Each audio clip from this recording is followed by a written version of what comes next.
Well, welcome to the Best Ball panel, everyone. I am Kyle Dvorchak from RotoWorld.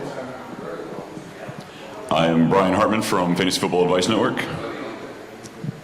How's it going, everybody? I am David Reilich from The Hulk Bets. Welcome everybody to the Expo. I'm Ben with Bettor and Green. Hey, good morning, everybody. I'm Justin Bruni with Fantasy Six Pack and Fanspeak.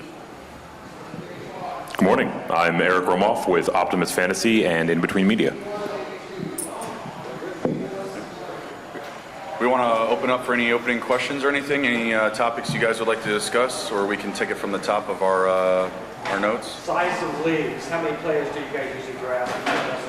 I've been battling with the guys I have. We started at 17. I've been trying to bump it up, and they keep bitching a little bit about it. So I keep bumping it up. So I'm going to 19 this year. This is your home leagues? Home league best ball? Okay, gotcha. Yeah, I like 18. I mean, I think that's like the pretty standard best ball mania format. How about the rest of you guys? Yep. Yeah, I think 18 makes a lot of sense. It obviously depends on how many people you want to have in your starting lineup. So if you're going to start more players or throw like a super flex or something, yeah, then you could go to 20, but 18 is probably like a sweet spot, I think.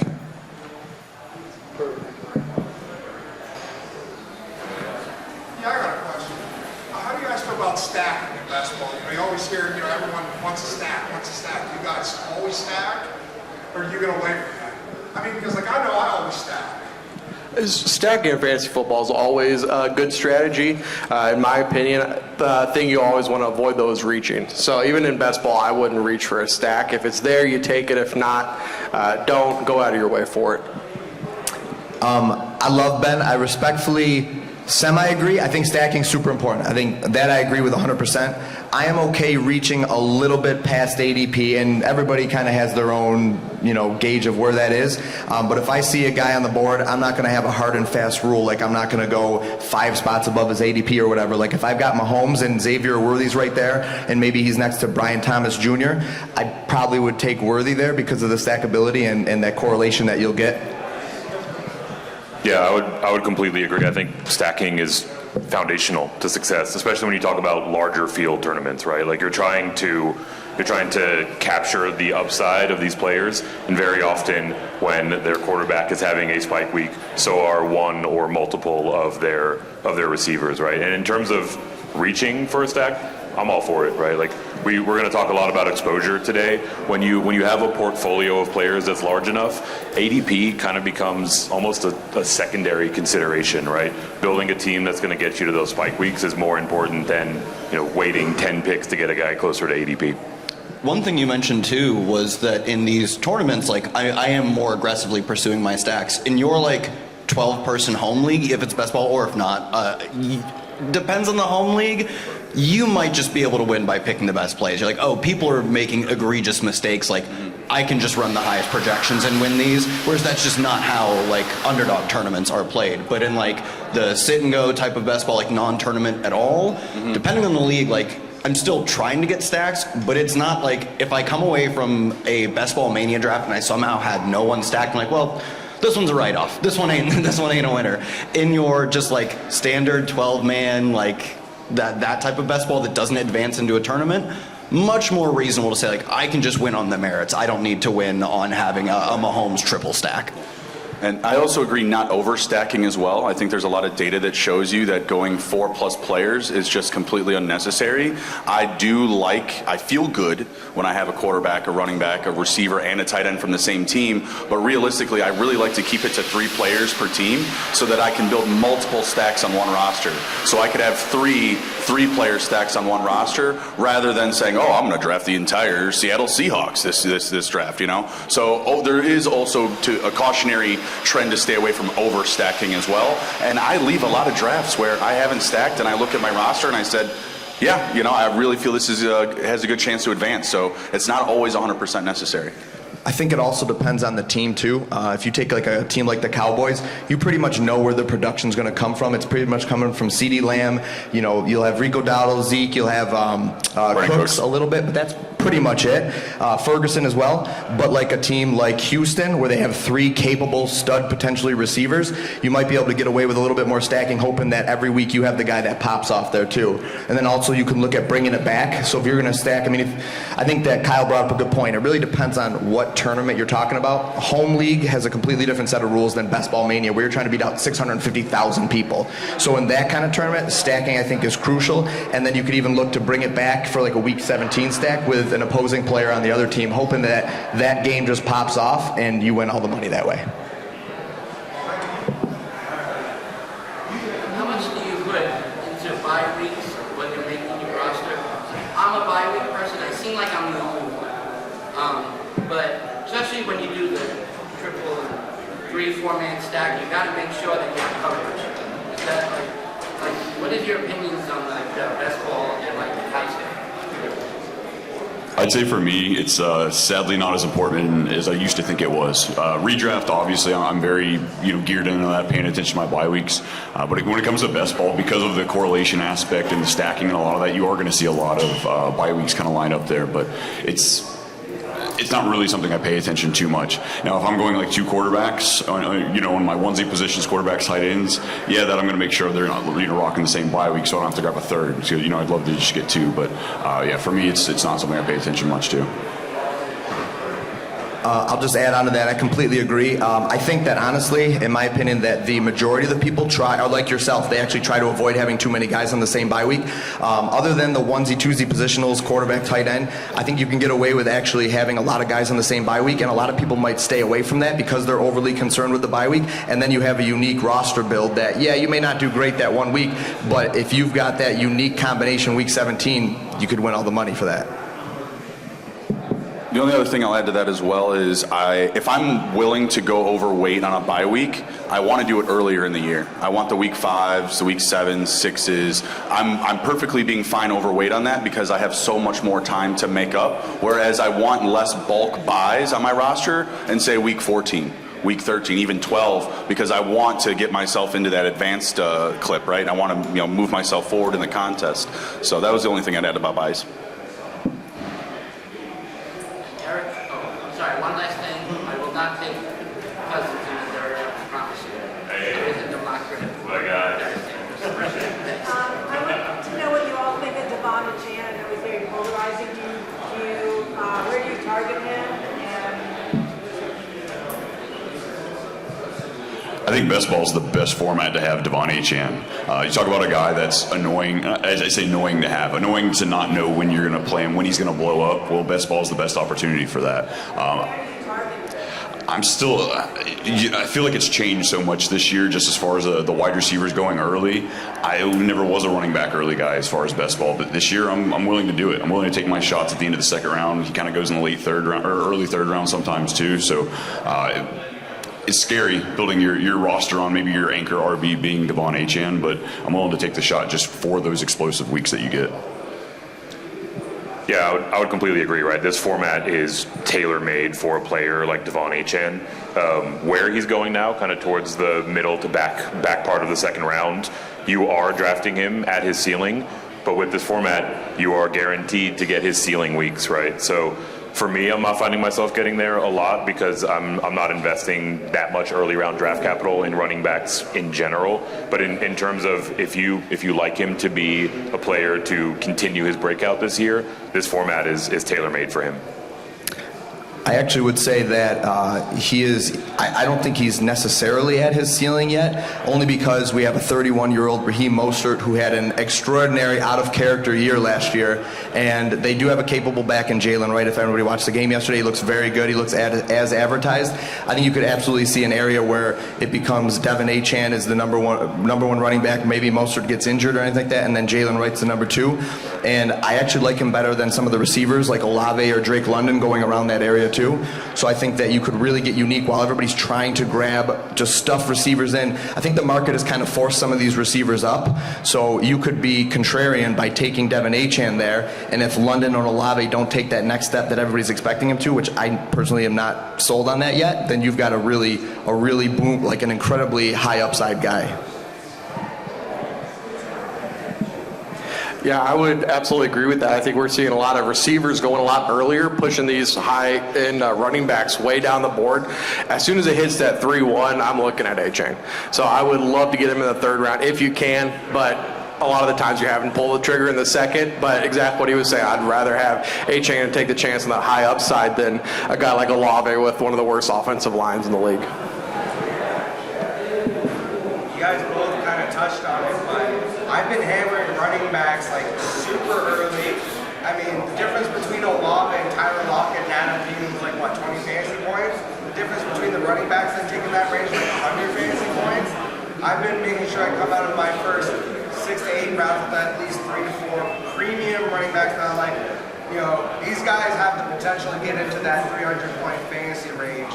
I feel like that's more of a separator than these guys taking the 10th best wide receiver off the board.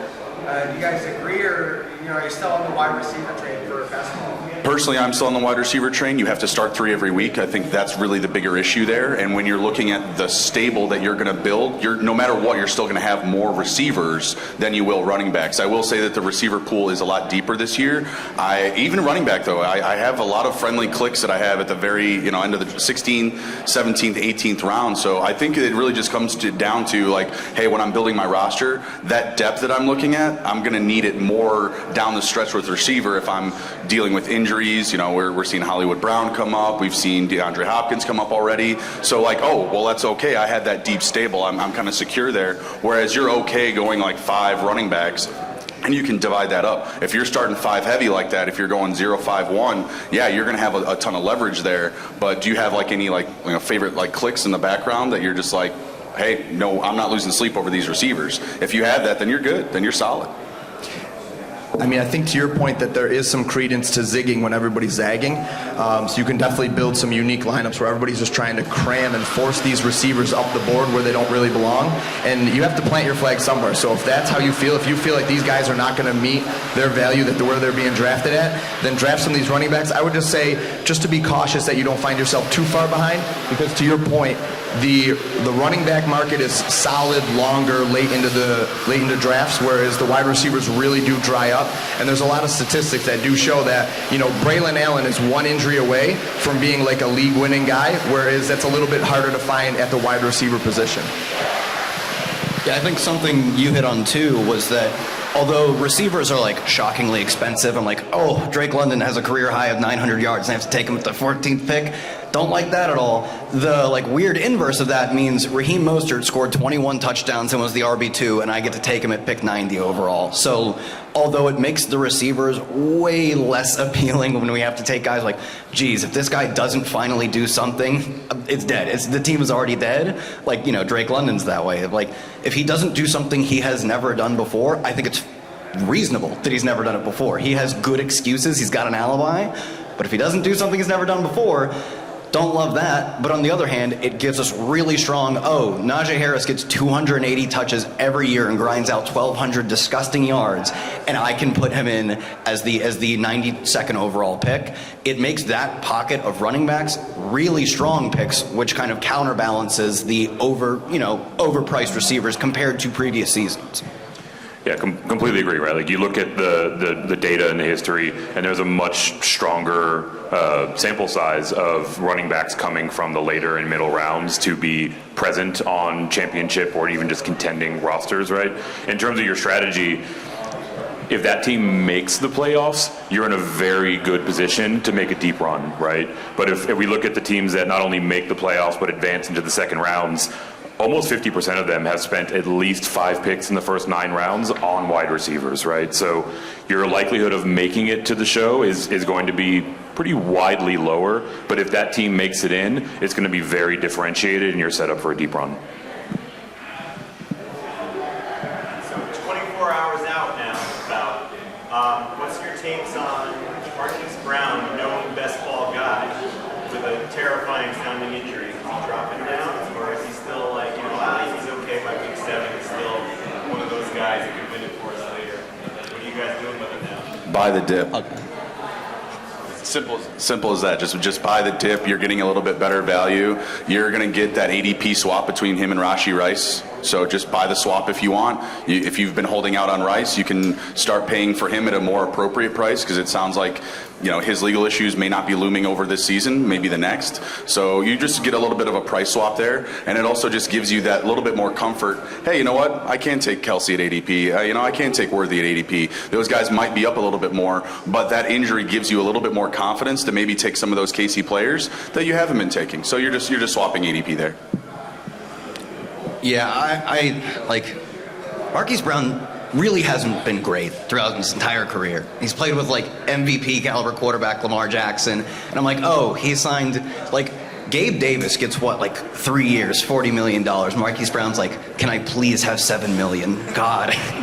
And it's, oh, well, I can get a 1 year with the Chiefs. And I mean, I guess that strategy has worked for someone like Juju, who was like clearly on the back nine, like got cut, what, 2 days ago or whatever?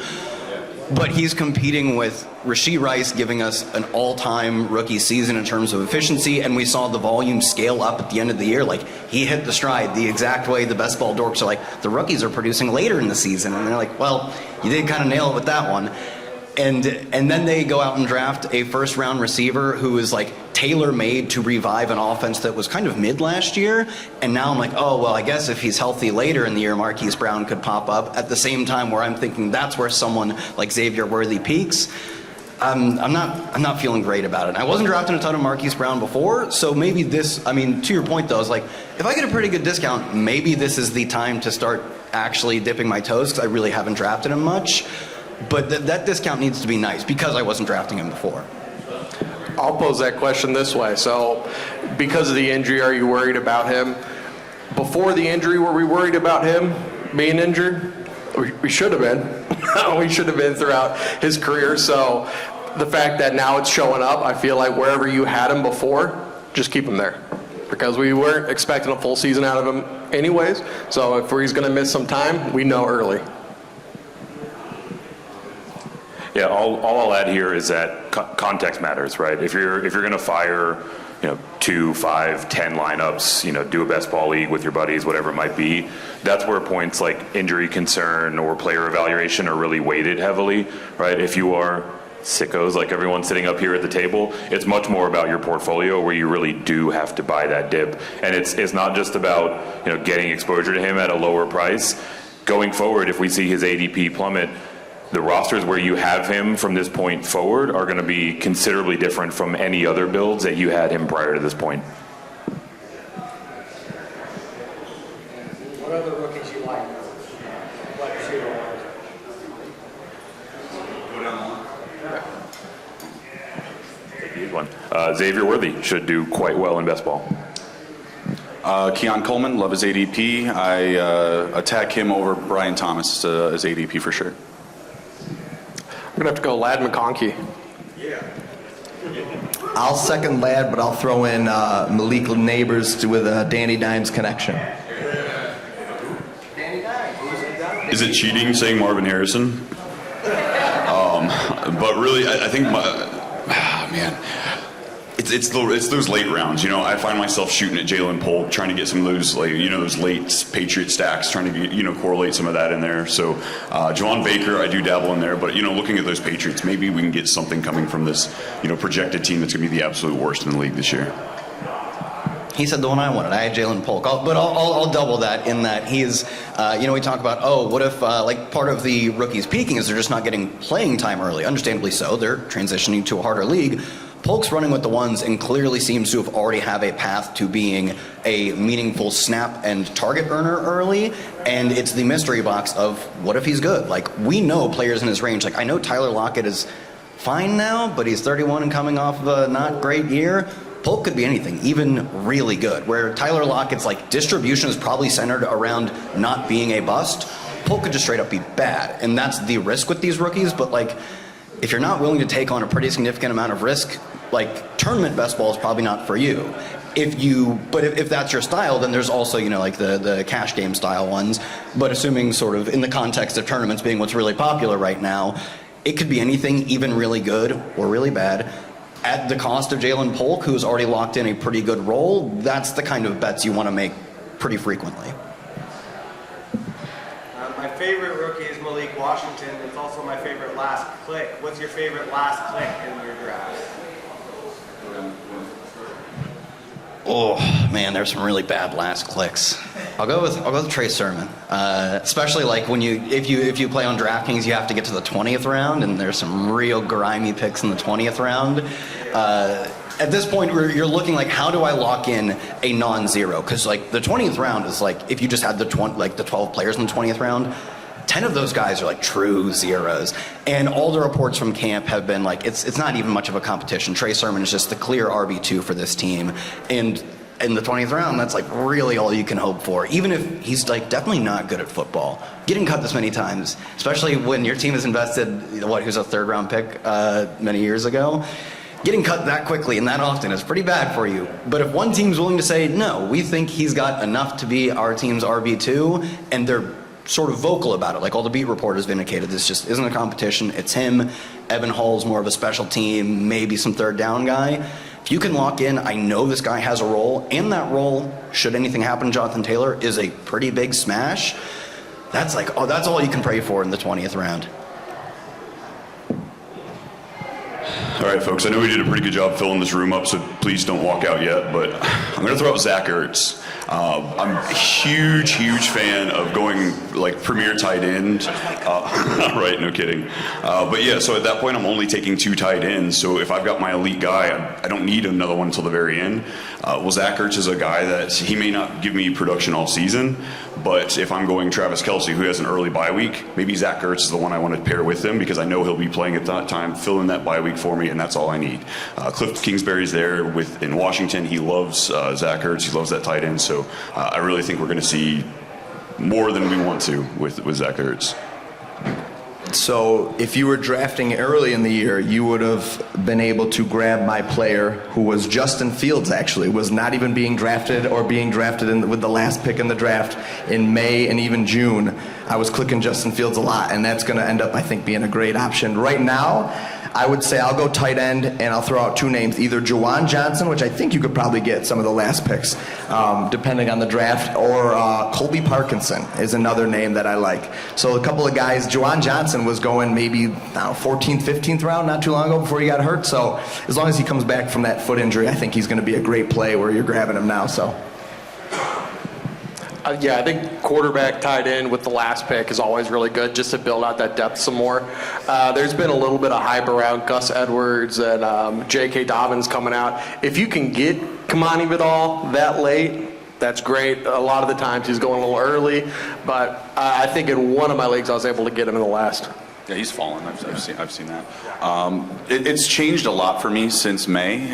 So I've gone through like my Braylon Allen phase. I've gotten Dame Pierce a ton in round 18 when he just falls. That's always awesome.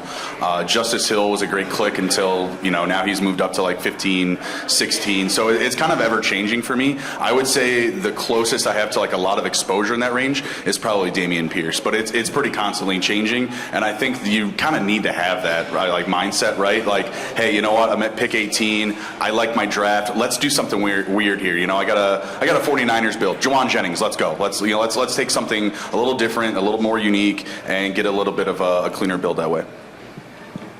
Completely in lockstep with Justin here, right? Like for me, a lot of my last click is really just a mechanism to balance out my exposure or to try to get a different look on a stack or a build that I've already put together with other rosters, right? So I find myself getting to a lot of Luke McCaffrey because I'm attacking that Washington offense that should be fast-paced again, and he's clearly the lowest rostered of those pass catchers.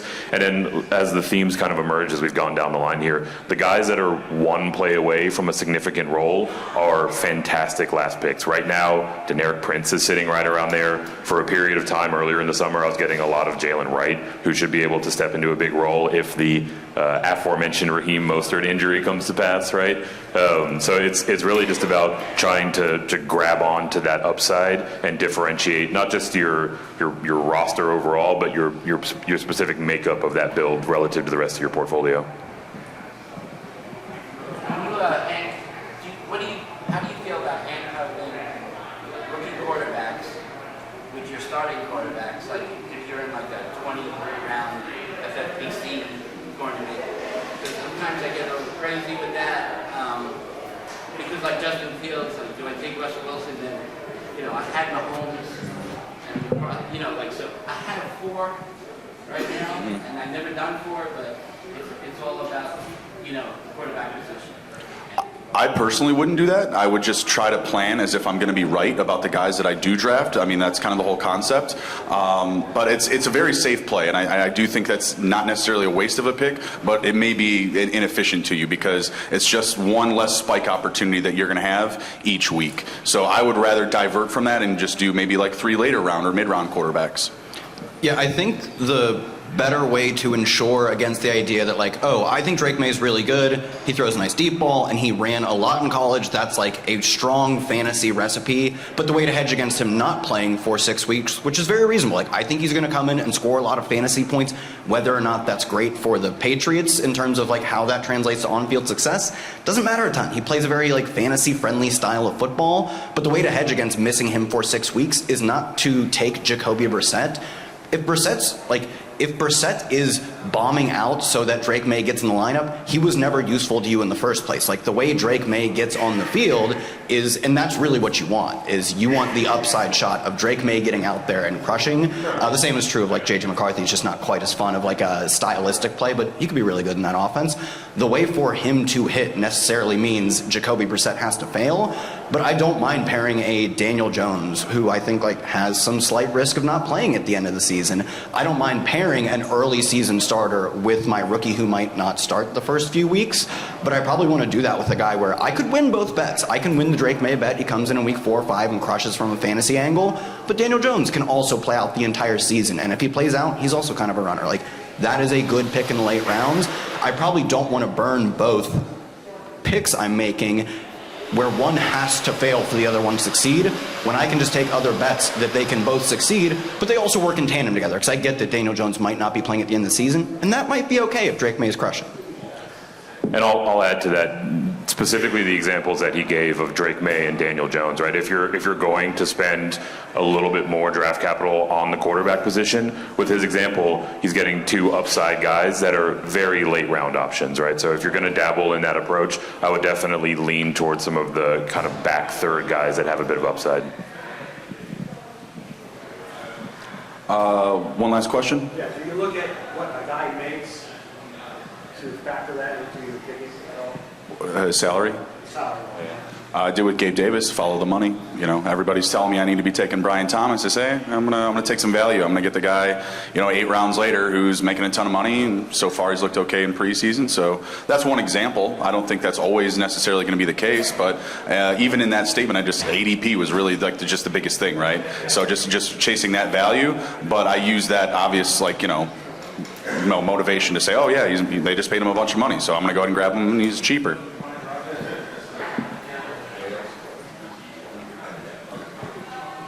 Yeah, as a general statement, not necessarily, right? But in terms of individual player analysis, like you mentioned with Gabe Davis, it's something to consider, right? I'll talk about Nick Chubb, the way that he restructured his contract heading into the year. If he opens the season on PUP, he loses the vast majority of his earning potential, right? So he and his medical team had to feel very comfortable in his likelihood of starting the season pretty much on time in order for him to sign it, right? So it'll come into play in cases like that, but overarching, it's not much of a factor for me. I think we're going to close out with we have 1 minute left, so we'll close out with our favorite team stacks. We'll end on a higher note than this, but Denver Broncos, man, these guys are cheap, and the equation is Drake May could be really good, but you're not going to get it for the full season.